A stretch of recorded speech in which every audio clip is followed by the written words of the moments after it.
Hello all, welcome to Magnet Brains. मैं रिया चौहान, आपकी दोस्त और होस्ट फॉर सोशल साइंस, आज आपके लिए लेकर आई हूँ मैन्युफैक्चरिंग इंडस्ट्रीज के प्रीवियस ईयर क्वेश्चन। कोई भी एग्जाम दो, हर एग्जाम के पहले ज़रूरी है कि हम उनके प्रीवियस ईयर क्वेश्चन सॉल्व कर लें, ताकि हमें समझ आए कि भाई इस चैप्टर में जो क्वेश्चन पूछे जाने हैं वो किस तरीके से पूछे जाने हैं, है ना। सिलेबस तो हमारे पास है, कंसेप्ट भी हमारे पास में है, एनसीईआरटी भी हमारे पास में है, लेकिन क्वेश्चन बनते कैसे हैं, आंसर कैसे लिखना है, ये हमको काफ़ी हद तक पता चलता है प्रीवियस ईयर क्वेश्चन से। तो बिना समय को वेस्ट किए हम शुरू कर लेते हैं हमारे previous year question of the chapter manufacturing industries. बाकी सारे चैप्टर्स के भी आपको मिल चुके हैं ऑलमोस्ट, है ना, सारे प्रीवियस ईयर क्वेश्चन। पहले क्वेश्चन की बात करें तो describe the importance of manufacturing industries as the backbone of economic development of the country. किसी भी कंट्री के इकोनॉमिक डेवलपमेंट के लिए मैन्युफैक्चरिंग इंडस्ट्रीज बैकबोन क्यों होती है। बैकबोन क्या होता है, जैसे मैं अपने बैकबोन पे ही खड़ी हूँ, है ना, मतलब बैकबोन नहीं होगा तो फिर then I won't be able to stand, है ना, मेरी पर्सनैलिटी पूरी बिगड़ जाएगी। ठीक है, तो ऐसे किसी भी कंट्री का बैकबोन, है ना, उसके इकोनॉमिक डेवलपमेंट का बैकबोन क्या होता है, मैन्युफैक्चरिंग इंडस्ट्री। तो ऐसा क्यों होता है ये हमें बताना है, हमको इंपॉर्टेंस को डिस्क्राइब करना है। सबसे पहले तो इंट्रोडक्टरी लाइन लिख दो कि manufacturing industry is considered as a backbone of economic development of the country because of the following reason. सबसे पहला कि ये बहुत हद तक मॉडर्नाइज करने की कोशिश करता है, किसको, एग्रीकल्चर को, है ना। और एग्रीकल्चर के ऊपर जो लोग डिपेंडेंट है, सारे के सारे लोग भिड़े हुए एग्रीकल्चर में से ही काम करने को, एक्स्ट्रा लोग भी इवन क्योंकि उनके पास में दूसरा काम नहीं होता है तो वो एग्रीकल्चर में ही लगे होते हैं। वहीं किसी भी कंट्री में अगर मैन्युफैक्चरिंग इंडस्ट्रीज होती है तो फिर वो लोग क्या कर सकते हैं, एग्रीकल्चर, जैसे 5 लोग फैमिली में हैं, वो 5 लोग एग्रीकल्चर कर रहे हैं, तो अब जब मैन्युफैक्चरिंग इंडस्ट्रीज आ गई तो 3 लोग एग्रीकल्चर कर सकते हैं, बाकी के 2 लोग जो है वो मैन्युफैक्चरिंग इंडस्ट्रीज से कमा के दे सकते हैं, है ना। तो काफ़ी हद तक एग्रीकल्चर से डिपेंडेंस भी हटाता है। साथ ही में किसी भी कंट्री में से इकोनॉमिक डेवलपमेंट को अगर स्ट्रॉन्ग करना है, पॉवर्टी को हटाना है, अनएम्प्लॉयमेंट को हटाना है, तो फिर इंडस्ट्रीज का होना काफ़ी ज़्यादा ज़रूरी होता है, क्योंकि इंडस्ट्री में बहुत काम होते हैं, लोडिंग अनलोडिंग, मशीन चालू बंद करना, क्लीनिंग्स करना, है ना, स्टाफ्स का ध्यान रखना, ठीक है, जगत के रॉ मटेरियल को प्रोसेस करना, उनको फिनिश गुड में कन्वर्ट करना, फिर उसमें बहुत सारी स्टेप्स होती है, फिर मार्केट तक पहुंचाना, फिर ट्रांसपोर्टेशन में चढ़ाना, ठीक है, तो कितने सारे काम हैं, तो कितना ज़्यादा एम्प्लॉयमेंट जनरेट होता है इंडस्ट्रीज के कारण। साथ ही साथ में रीजनल डिस्पैरिटीज जो है वो भी खत्म होती है, किसकी मदद से, इंडस्ट्रीज की मदद से, क्योंकि जो बैकवर्ड एरिया, ट्राइबल एरिया है, वहाँ पर इंडस्ट्रीज सेटअप हो जाती है।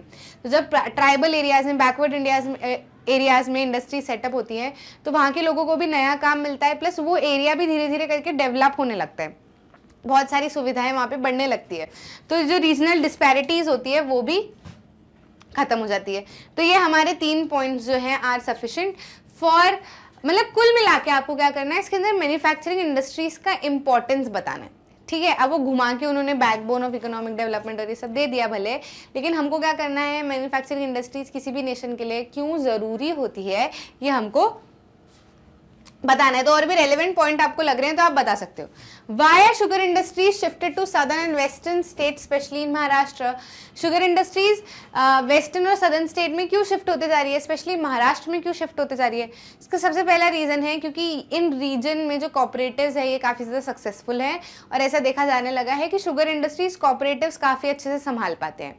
साथ ही साथ में ये जो एरियाज़ हैं इनका जो शुगर केन ग्रो होता है ना, यहाँ पे जो शुगर केन ग्रो होता है उसमें सुक्रोज कंटेंट काफ़ी अच्छा होता है ना, जो अंदर हम जो जूस सक करते हैं वो जूस जो है वो काफ़ी बढ़िया, और उसके अंदर जो शुगर का कंटेंट होता है वो भी काफ़ी बढ़िया निकल के आता है।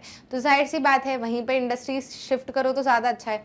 और साथ ही साथ में ये जो एरियाज़ हैं इनके क्लाइमेट जो है थोड़े से कूलर है या ह्यूमिड है क्लाइमेट, तो ऐसे में क्या होता है ना कि वो जो शुगर केन है, क्योंकि वो जूसी प्रोडक्ट है, तो अगर आप उसको ड्राई या हॉट रीजन में ले जाओगे तो उसका सुक्रोज बहुत जल्दी सक कर लेगा एनवायरमेंट, लेकिन कूलर ह्यूमिड एरियाज में उसका सुक्रोज कंटेंट ज़्यादा लंबे समय तक क्योंकि बना रहेगा, तो फिर आप ऐसा ज़रूरी नहीं कि आपने शुगर केन निकाला और अगले दिन ही उसको क्रश करना पड़े, ज़रूरी नहीं, आप उसको लंबे समय तक भी रख सकते हो, यानी कि उसका क्रशिंग पीरियड भी लंबा हो जाता है ना। तो ये पॉइंट लिख दो।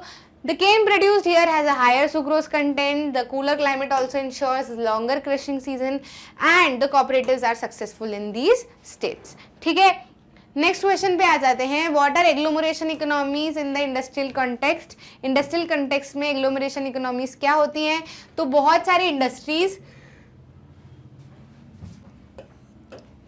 जब साथ में आती हैं, है ना, साथ में ग्रो करती हैं और वो अर्बन सेंटर्स का जब फायदा उठाने लगती हैं, मतलब अर्बन सेंटर्स में जो भी चीज़ें, जो भी फैसिलिटीज़ मिलती हैं उसका फ़ायदा मिलकर उठाने लगती हैं, तो ऐसी इकोनॉमीज़ को क्या कहा जाता है?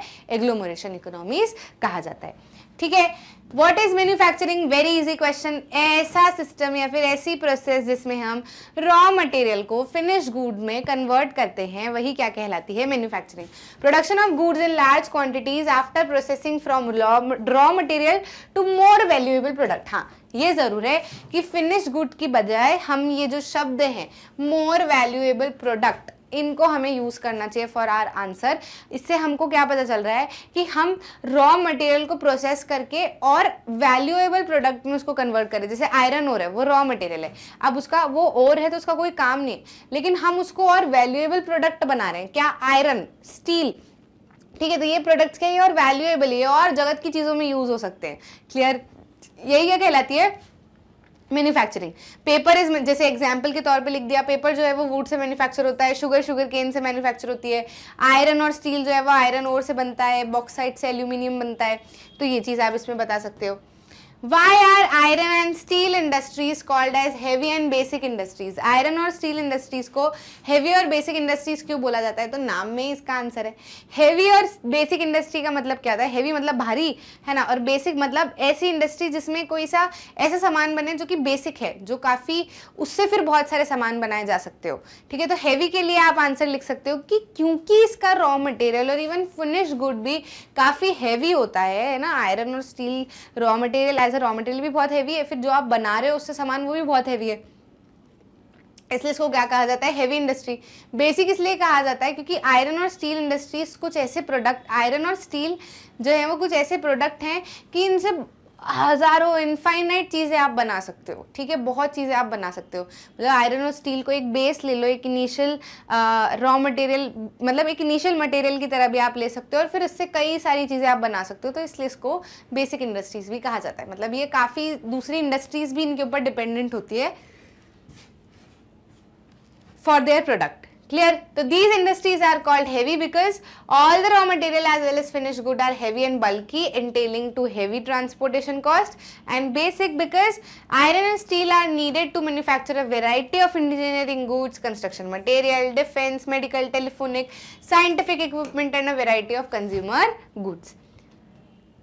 After an industrial activity starts, urbanization follows. Explain how. तो इसमें आपको क्या एक्सप्लेन करना है?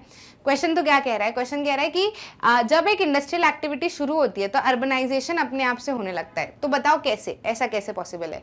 तो ऐसा इसलिए पॉसिबल है कि जैसे हमने मान लो कि कैलकाटा, मुंबई, मद्रास, है ना, इंडिपेंडेंस की प्री इंडिपेंडेंस पीरियड में कैलकाटा, मुंबई, मद्रास इन एरियाज में क्या किया था? इंडस्ट्री सेटअप की थी, ये सोच के कि कोस्टल एरियाज है और दूसरी कंट्रीज के साथ में ट्रेड यहाँ से आसान रहेगा, है ना। तो हमने क्या किया? कैलकाटा, मुंबई, मद्रास, यहाँ पर हमने क्या की? इंडस्ट्री सेटअप की। अब आपने देखा कि आज वही सिटीज जो है वो बहुत अर्बनाइज्ड हो गई हैं। मतलब शुरुआत में वहाँ पे इंडस्ट्रियलाइजेशन हुआ था, लेकिन अब जो है वो सिटीज अर्बनाइज्ड हो गई हैं। तो ऐसा कैसे?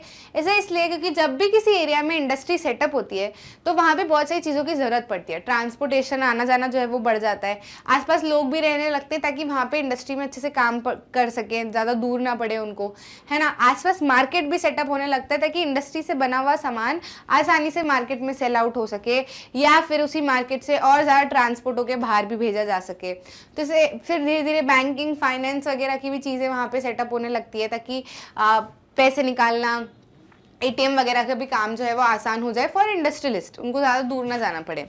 क्लियर? रॉ मटेरियल और इनके लिए भी धीरे धीरे वो जो वैसे ही बाहर की साइडों में बनाया जाता है तो एग्रीकल्चर और ये भी एक बड़ा हिंटरलैंड वहाँ पे बनने लगता है ताकि रॉ मटेरियल ज़्यादा से ज़्यादा इंडस्ट्री को प्रोवाइड किया जा सके। तो बस यही कारण है कि जब शुरुआत में तो इंडस्ट्री सेटअप कर देते हैं, फिर वो इंडस्ट्रीज़ के साथ साथ में आसपास के एरिया में अर्बनाइजेशन भी होने लगता है। जैसे हमारे प्री इंडिपेंडेंस पीरियड में हमने मद्रास, कैलकाटा, बॉम्बे में सेटअप किया और अब देखो वो कितनी बड़ी बड़ी अर्बनाइज्ड सिटीज़ बन चुकी है। क्लियर? तो industries are located located near the city. सबसे पहले तो सिटीज जो है वो क्या करती है, मार्केट प्रोवाइड करती है, जैसे banking, insurance, transport, labour, consultant, financial advice etcetera to the industry.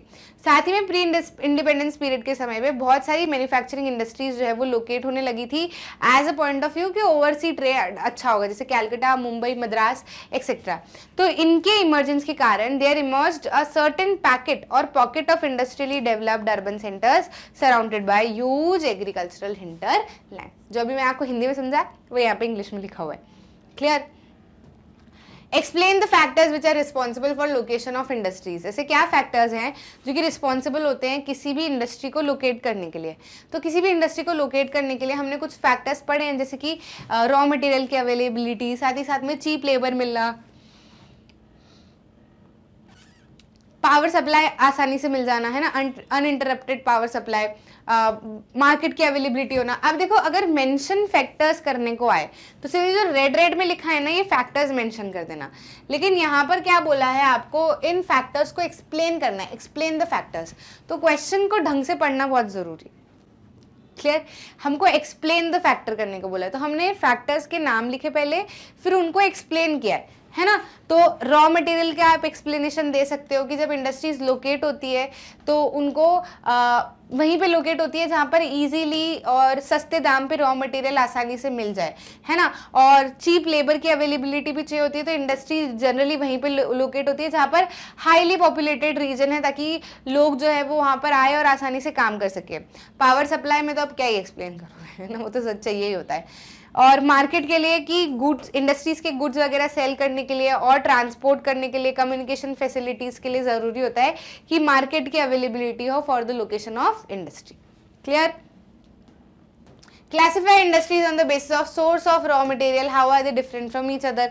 मतलब यही कि वो बेसिस आप बता दो और उनकी डेफिनेशन बता दो। तो जाहिर सी बात है, आप डेफिनेशन बता दोगे तो अपने आप से पता चल जाएगा कि दोनों एक दूसरे से कैसे अलग है ना। तो सोर्स ऑफ रॉ मटेरियल पे हमको एग्रो बेस्ड और मिनरल बेस्ड इंडस्ट्री देखने को मिलती है। एग्रो बेस्ड ऐसी इंडस्ट्रीज होती हैं जिनका रॉ मटेरियल एग्रीकल्चर से आता है, वहीं मिनरल बेस्ड ऐसी इंडस्ट्रीज होती है जिनका रॉ मटेरियल मिनरल से आता है। ठीक है, बस उनके एग्जाम्पल आप लिख दो, cotton, jute, silk, rubber, T, यहाँ पे लिख दो iron, steel, cement, aluminium etcetera. अच्छा, ये जो मैं तरीके आपको फटाफट करवा के बता रही हूँ, ये मैं आपको इसीलिए बता रही हूँ ताकि आप एग्जाम टाइम पे ज़्यादा लंबे समय तक एक ही चैप्टर पे स्टिक ना रहे, एक ही आंसर पे स्टिक ना रहे, उनका हिंदी मीनिंग निकालो। और ऐसे देखो कि जैसे अभी जैसे ही बोला उसने सोर्स ऑफ रॉ मटेरियल, तो मैंने फट से कह दिया कि मिनरल और एग्रो बेस्ड, मिनरल ऐसी जिनका रॉ मटेरियल एग्रो से आता है और मिनरल ऐसी जिनका रॉ मटेरियल मिनरल से आता है। एग्जाम्पल में ये हो गया, एग्जाम्पल में ये हो गया। तो आपके आंसर्स फट से फट कवर होंगे, है ना। आपको कम पीरियड ऑफ टाइम में ज़्यादा से ज़्यादा कवर करना है। क्लियर है कि नहीं? तो उस हिसाब से आपको अपनी तैयारी रखनी पड़ेगी। अब एंड मोमेंट पे, एग्जाम के टाइम पे एक एक लाइन पढ़ रहे हो, एक एक लाइन रटने की कोशिश कर रहे हो, तो फिर अगर पहला शब्द भूले एग्जाम में तो पूरा का पूरा आंसर गायब हो जाएगा। तो ऐसा हमको नहीं करना है ना। बस यहाँ पर आप ये अपना जब इतना याद रह गया ना, तो ये ऑन द बेसिस ऑफ ये फलाना फलाना introductory line, comma, full stop और ये सब तो हम आसानी से डेकोरेशन कर पाते हैं। मेन चीज़ है कि हमको आंसर याद होना चाहिए एग्जाम से सब उस टाइम पे। Clear? What are the problems faced by cotton textile industries? क्या ऐसी प्रॉब्लम्स है जो कॉटन टेक्सटाइल इंडस्ट्रीज फेस करती है? तो हमने इंडस्ट्रीज को कैसे याद किया हुआ है, लोकेशन और चैलेंज के हिसाब से। कॉटन टेक्सटाइल इंडस्ट्री के चैलेंज, यूजुअली चैलेंजेस में आपको क्या डालना है कि रेटिक पावर सप्लाई रहता है ना, और लेबर जो है वो प्रोडक्टिव नहीं होते। ठीक है, और क्या बोल सकते हो, पुराने तरीके से काम कर रहे होते हैं, इनएफिशिएंट मशीनरी उनकी होती है। तो मेन तो यही हो गया। फिर कुछ एक्स्ट्रा चैलेंज होते हैं जो पर्टिकुलर इंडस्ट्री के होते हैं। यहाँ पे लिख दिया इरेटिक, फिर machinery, low output of labour. अब एक्स्ट्रा में आप ये लिख सकते हो कि हमको अभी भी कॉटन को इंपोर्ट करने की ज़रूरत पड़ती है दूसरी कंट्रीज से, तो फिर हमारा खर्चा हो जाता है। और सिंथेटिक फाइबर इंडस्ट्री से थोड़ा सा हमको कंपटीशन फेस करना पड़ता है ना। जैसे कि ये नेचुरल फाइबर है ना कॉटन, अब सिंथेटिक फाइबर बनने लगे हैं तो उससे थोड़ा सा, क्योंकि वो सस्ता होता है तो लोग उसको ज़्यादा खरीदना प्रेफर करते हैं, तो सिंथेटिक फाइबर से थोड़ा सा कंपटीशन फेस यहाँ पर करना पड़ता है। बाकी वो 3 चैलेंज तो आपको सबके अंदर ही डाल सकते हो आप। Answer with, explain with example the interdependence of agriculture and industry. Agriculture और इंडस्ट्री कैसे एक दूसरे के ऊपर इंटरडिपेंडेंट है, ये हमको एग्जाम्पल के साथ में बता दें। ऐसा कोई भी क्वेश्चन आए ना तो आपको सबसे पहले तो इंट्रोडक्टरी लाइन जरूर से लिखनी है, क्या, interdependence of agriculture and industry colon लगाए। अब कैसे इंटरडिपेंडेंट है, तो देखो एग्रीकल्चर में जो रॉ मटेरियल बनता है उसी रॉ मटेरियल से इंडस्ट्री चलती है ना, तो इंडस्ट्री एग्रीकल्चर के ऊपर डिपेंडेंट हुई कि नहीं, बोलो हाँ, है ना। अब इंडस्ट्री में जो फिनिश गुड बन रहे हैं जैसे पाइप्स हो गए, फर्टिलाइजर हो गए, इंसेक्टिसाइड हो गए, पेस्टिसाइड हो गए, है ना, कंटेनर्स हो गए, ठीक है, ऐसी नल ट्यूबवेल्स वगैरह जो भी ये सारे के सारे फैक्ट्रीज में बनते हैं, तो ये अपना सामान किसको बेचते हैं, एग्रीकल्चर वालों को। तो एग्रीकल्चर वाले भी सामान के लिए डिपेंडेंट हो गए कि नहीं हो गए, इंडस्ट्री के ऊपर। साथ ही साथ में जो इंडस्ट्री फर्टिलाइजर, पेस्टिसाइड, अच्छी क्वालिटी ऑफ सीड्स ये सब भी बनाने लगे हैं अब, तो इससे क्या है, काफ़ी ज़्यादा फायदा है ना एग्रीकल्चर वालों को। पता चला है एग्रीकल्चरलिस्ट को कि कैसे अपना प्रोडक्शन हम बूस्ट कर सकते हैं, है ना। तो इंडस्ट्रियलिस्ट जो एग्रो बेस्ड इंडस्ट्रीज है या इंडस्ट्रियलिस्ट है, उनने काफ़ी हद तक गाइड किया है फार्मर्स को, एग्रीकल्चरलिस्ट को, कि आप ऐसा करो तो उससे आपकी उपज और अच्छी होगी, ठीक है। तो हुए ना ये एक दूसरे के ऊपर इंटरडिपेंडेंट, है ना, मतलब अलग नहीं है, दोनों एक दूसरे के ऊपर इंटरडिपेंडेंट है। तो agro industries in India have given major boost to agriculture by raising its productivity, they depend on latter for raw material, है ना। एग्रो बेस्ड इंडस्ट्रीज जो है वो एग्रीकल्चर के ऊपर डिपेंड करती है रॉ मटेरियल के लिए। साथ ही में ये जो एग्रो बेस्ड इंडस्ट्रीज है ये सामान जैसे पीवीसी पाइप, पेस्टिसाइड और ये सब सेल करती है किसको, फार्मर्स को।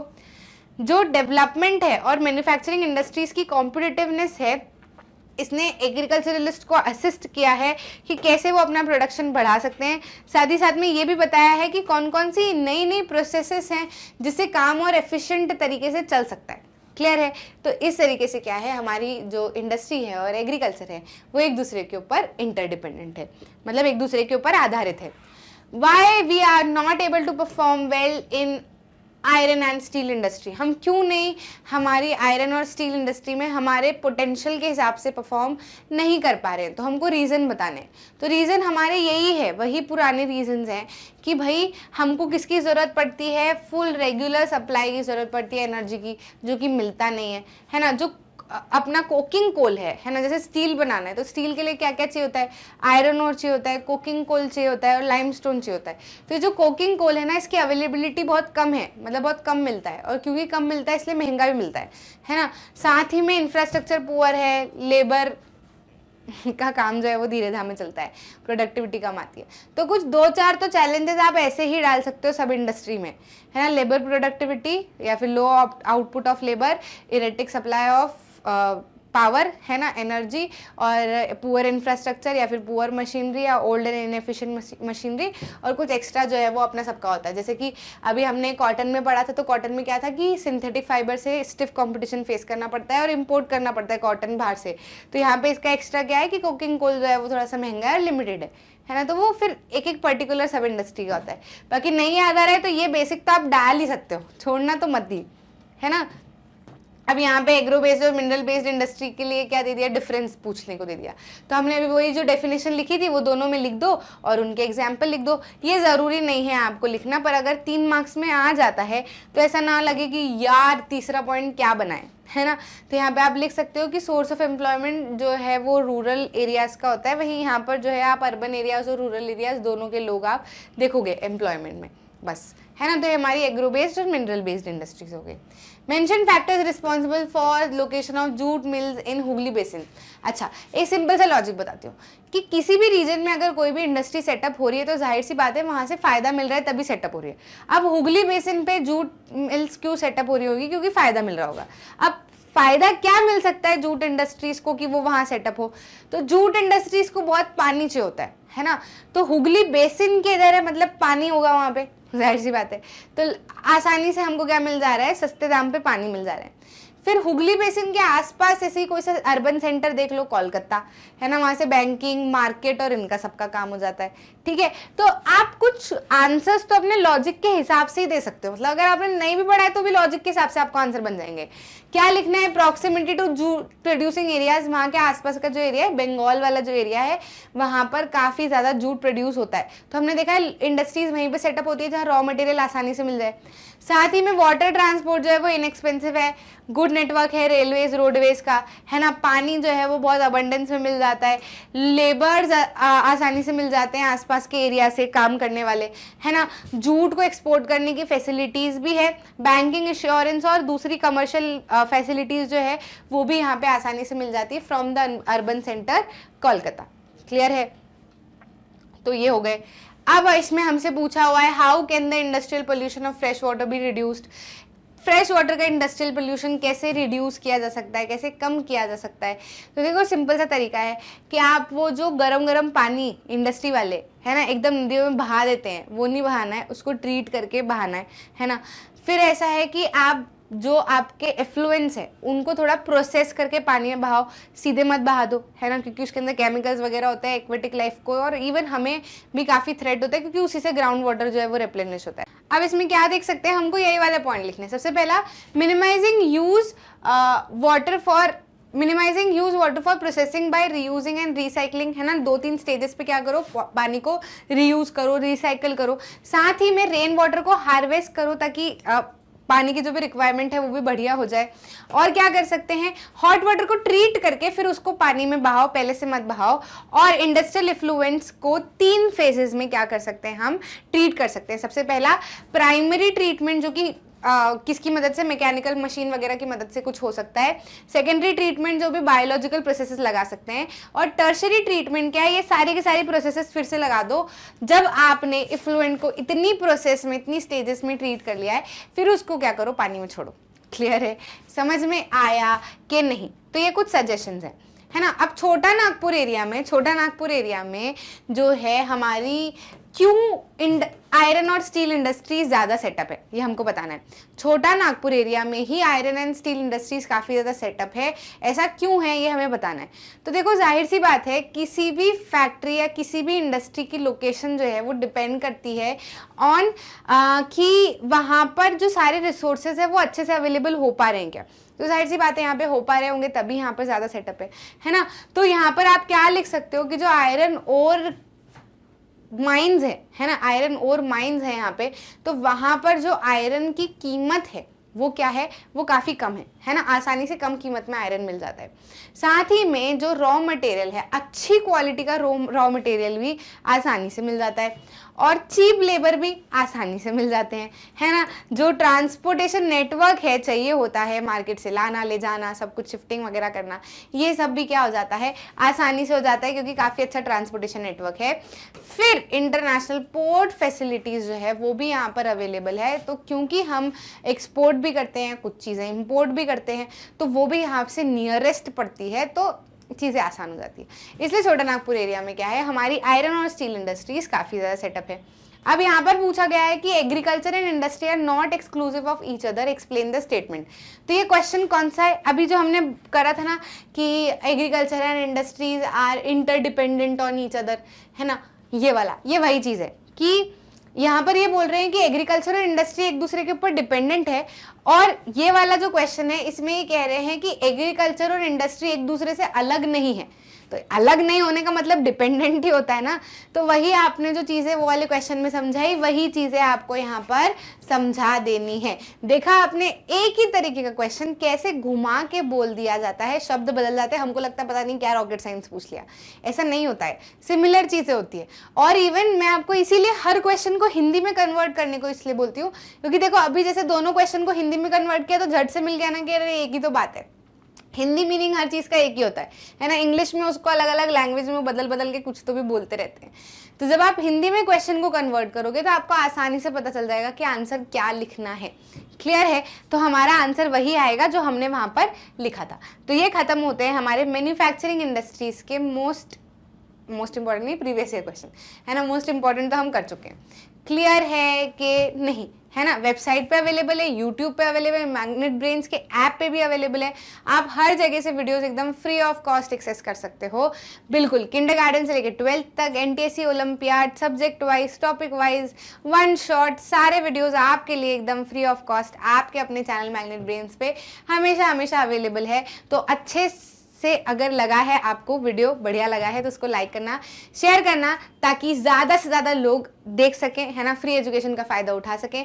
और चैनल को सब्सक्राइब ज़रूर करना ताकि आप कोई भी ऐसे इंपॉर्टेंट वीडियो मिस ना कर जाओ। मिलते हैं अगले वीडियो में।